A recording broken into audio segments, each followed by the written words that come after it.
contempt.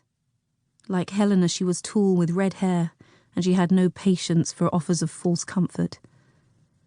Only 3 days ago, Helena had complained of feeling warm at our midday meal. Shortly after, she'd been helped to her bed by several of the household servants, and within hours the fever had taken hold. In a panic, my father called upon our physician, who had done what he could, which, in my opinion, hadn't been much. The illness settled quickly into Helena's lungs. Although I had been allowed inside her room, I'd not been allowed to touch her. As Mother and I stood over her, my sister fought for one last breath. The following rattle was loud, and then all sounds vanished from the room as Helena went still. Looking down, I didn't know what to feel. We had not been close, but she was still my sister. As if summoned, my father walked in, dressed in a blue silk tunic and black pants. He was of medium height with broad shoulders and a thick head of light brown hair. He shaved his face twice a day. "Well?" he asked. "She's gone," my mother answered. "Just now." Father frowned, but that was all. His initial panic at the prospect of losing a valuable tool like Helena had passed yesterday, for he was ever a realist.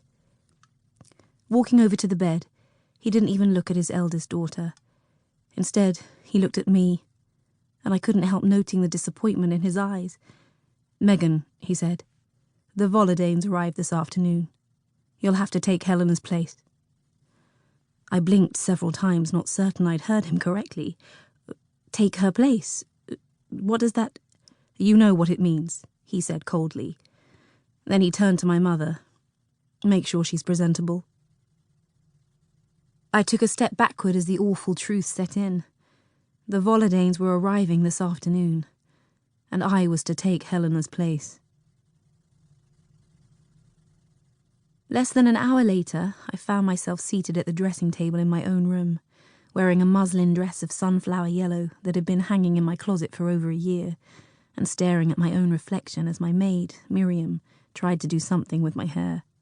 Her mouth was tightly set, and she was not any happier about the situation. Miriam was pretty with dark hair, and only 5 years older than myself. She had been hired by my mother when I was 15, and Mother had deemed it necessary that I should have a lady's maid. I'd resisted at first, but not for long. Miriam had soon become devoted to me, and I welcomed her friendship. The turn of events today had taken her by surprise. "Your father was very clear," she said, holding handfuls of thick hair. "While the colour might not be enticing, at least it was abundant. I may have to cut a few pieces in the front." "Do what you must," I answered quietly. Normally, I had Miriam weave my hair into a single thick braid, as no one cared too much about my appearance. All my life I'd been told that I would never marry, that I'd remain here in my family's manor, serving as a shadow advisor to my father, for I possessed a unique skill that was use of him. He was the head of our great family, the House of Chaumont, and he held a seat on the council of nobles that met 4 times a year in the capital city of Parthenay. The power and prestige of our name reached back over 800 years, and every family for 500 leagues envied us our name, our bloodlines, and our political power. Unfortunately, noble bloodlines don't always correlate into wise financial management, and my grandfather had nearly run our reserves of wealth into the ground. He drank, he gambled. To pay debts, he sold off our more lucrative investments, such as the family's silver mines, which decreased our income. Though my father possessed greater wisdom, upon inheriting the family title, he'd fought to make a good show of things, to try and prove we were not paupers. This had meant quietly borrowing large sums of money, and now several of those debts were being called in. To his great relief, Helena had proven herself everything he'd hoped for.